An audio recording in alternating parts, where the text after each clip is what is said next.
mid-August update. It is Saturday, I think it's the 18th of August. We have had some rain this week. On Monday we had a torrential downpour at the plot, and we haven't really watered anything this week until now. But that rain didn't go far, and it's hard to find any evidence of it now. On the perennial bed, it's still looking quite summery. The roses are still flowering, still giving off a nice, pleasant perfume. It's looking quite good. Our dahlias are out. Annual flowers. There's cosmos, achillea in there. Even this rose hidden in amongst there is having another go and is going to flower again. So all in all, our perennial bed hasn't done too badly this year. It's been well watered, or watered as well as anything else, in order to keep it going. On this next bed, our cardoons are now showing signs of it's been windy all week. It's not been gale force, it's not been anything that would hit the news, but it's been windy, and the cardoon is now looking a bit worse for wear. It's got a few of the big stems propped up because they were falling down onto the road,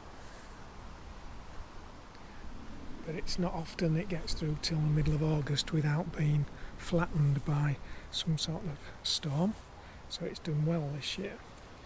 Our crown prince squashes are doing well, another crop that's had lots of water, but it seems it's done them a world of good, and we've got some pretty decent sized squashes in there now. You can see that against the size of my hand. That will keep, hopefully when it's ripe anyway, will keep right through and into next spring. The cardoon has done much better. It's still upright, it's protected a bit by a shed that you can't quite see. Thornless blackberry's done really well. This is Loch Ness, and it's produced lots of berries. A few have been really large, not a lot, but a few have been really nice, and we're still harvesting from there.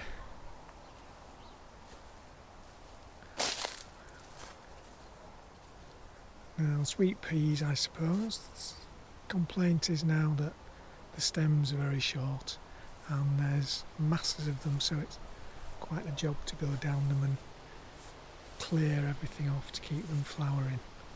On the other side of the path, the Joan J raspberries haven't had enough water and have just not really managed to produce.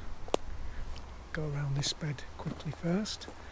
Runner beans, well, they're still producing plenty of beans, still watering these, although I must admit I am rather targeting the watering at Celebration and our purple beans, Cosé Violetti, or however that's pronounced. They've got lots and lots of purple beans.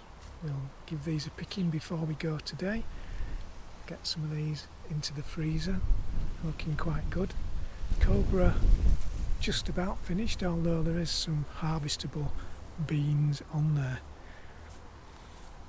This bed of potatoes has been watered since maybe the middle of July, but certainly these two rows can probably come out now. They're not going to do much more growing.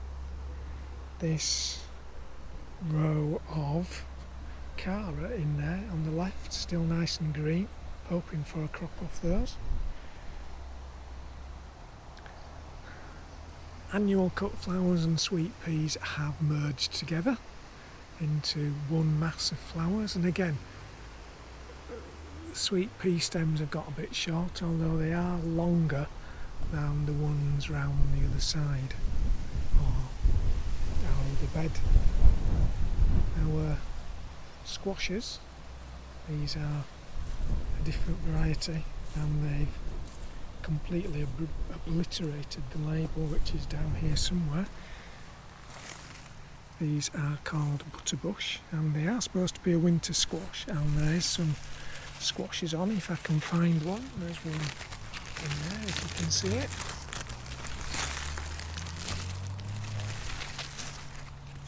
So we're hoping that, again, these are a winter variety, we can keep them going through and into winter. That would be really good. Now I'll whiz over to this side of the plot where we have our 4 early beds next to our perennial bed. So starting with this one was where those Casablanca potatoes in that needed quarrying out. The ground was hard. I did manage to break it down. It's had a crop of green manure sown in there. It's dry. The problem now is keeping it watered. That's the main problem, is trying to get the stuff to germinate. I've cleared away our brassicas, the roots have gone. The bed was very dry, but it did dig over, and I might leave this now until next year when it be planted up with peas. Peas still haven't been cleared, partly because I'm dreading making any effort whatsoever to dig that bed. I think that won't be really dry, and the same goes for this bed that's had summer onions in. Apples keep falling off, but the ones that fall off generally have something inside. But the ones still on the tree will be much better. I've checked a few of these today, and although they do look lovely and red, I've tried the test and they don't want to come off the tree yet. They don't part easily, so I'll leave them a bit longer to ripen. And I'll find a way back over to the other side of the plot.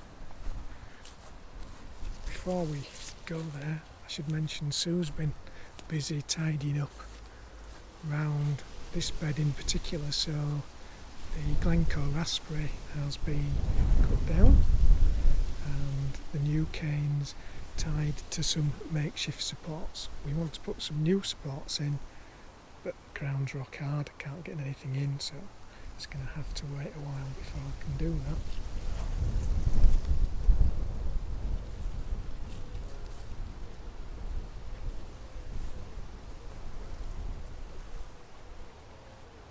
I'm just having a quick whiz round. Yeah, then I'll pick those purple beans.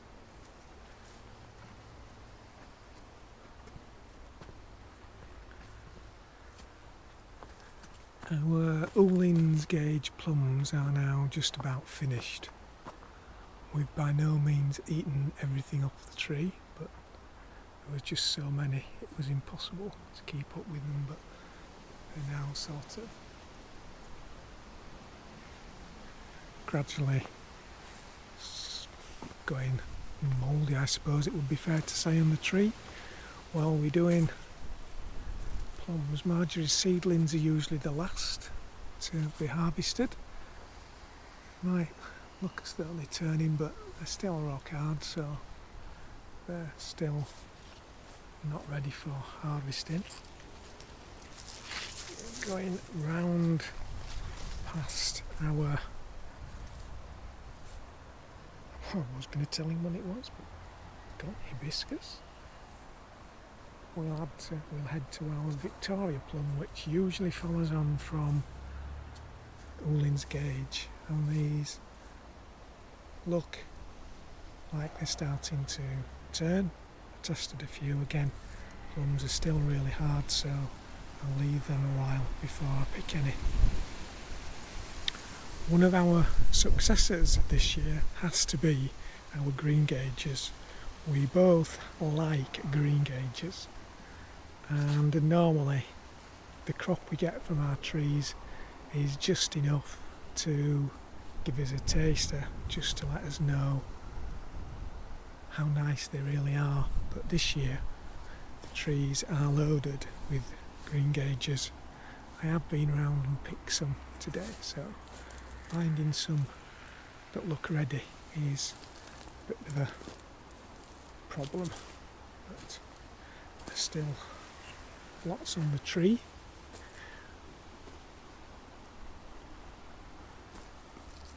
So, there are a few mannings that are still firm. So we've got one tree with wren clawed, which we're picking from because they're obviously ready. They're soft to the touch, and these mannings are a bit firmer and are going to be maybe a week or so later before we pick these. So I'll now have a look around the rest of the plots. Just about ready to clear this. The broad beans are just about finished. The yellow courgettes, well, don't know about you, but by the middle of August we're a bit fed up of courgettes. We just keep having a few small ones now and again. These two beds haven't been dug all summer, waiting for some rain to sort of moisten the soil up. What we had last week did nothing to these two beds. I would have liked to clear one for winter onions, but that isn't going to happen. And it looks like some of our recently planted cabbages are not enjoying this weather. Cabbages look alright, but there's some very sorry looking cauliflowers over there, so we may well have to give this bed a bit of a water, but only a day or so ago it felt quite moist. Our 30-day strawberries, the plants have grown really well. We obviously forgot to take off the runners, which has probably stopped them fruiting in the 30 days, but we have taken a few runners that already had roots, potted them up, so we'll have some extra plants for our strawberries next year. Leeks are still looking good. They've been getting a regular watering. I'm hoping to get a decent crop off those. Our summer onions are cleared from this bed, and again I want some rain before I try and dig it. This bed had our trial potatoes in, and it's been sown with a green manure. Again, it's a problem of trying to keep it moist enough to get the green manure to germinate, and without watering it too much, so we just get a hard capping layer on the top. This little bed down here has some Charlotte potatoes that look as though they could now come out. I may even try and give this bed a bit of a clear and a dig and see if it would be alright for autumn onions. The lavender is now finished, well past its best. Sue's mixture of annual cut flowers and dried flower mix is putting on a very nice show at the moment.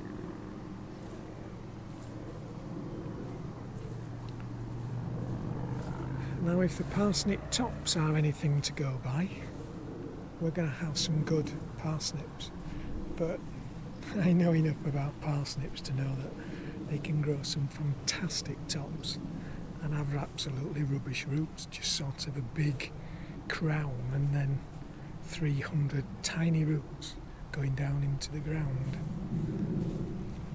Carrots, three sorts, keeping them under the environment mesh just to keep carrot fly off. Early market with earlies, we've had some of those, they've been very nice. The other two varieties are Flaky and Autumn King, a bit later, so we'll leave those to see how they're going along. This bed had our Vivaldi potatoes in. It's dug. I think it might well knock down, and if it's suitable, it's an option for planting our winter onions. That's something I still have to check. This is our sort of winter brassica bed, and we've got some pretty decent cabbages. Cauliflowers still to come on. some later cabbages, and finally our Brussels sprout plant. I did want to take you over to the other side of the plot, but I'm just going to run out of battery power, so I'm going to have to call it a day there, and I'll show you what's on the other side next time.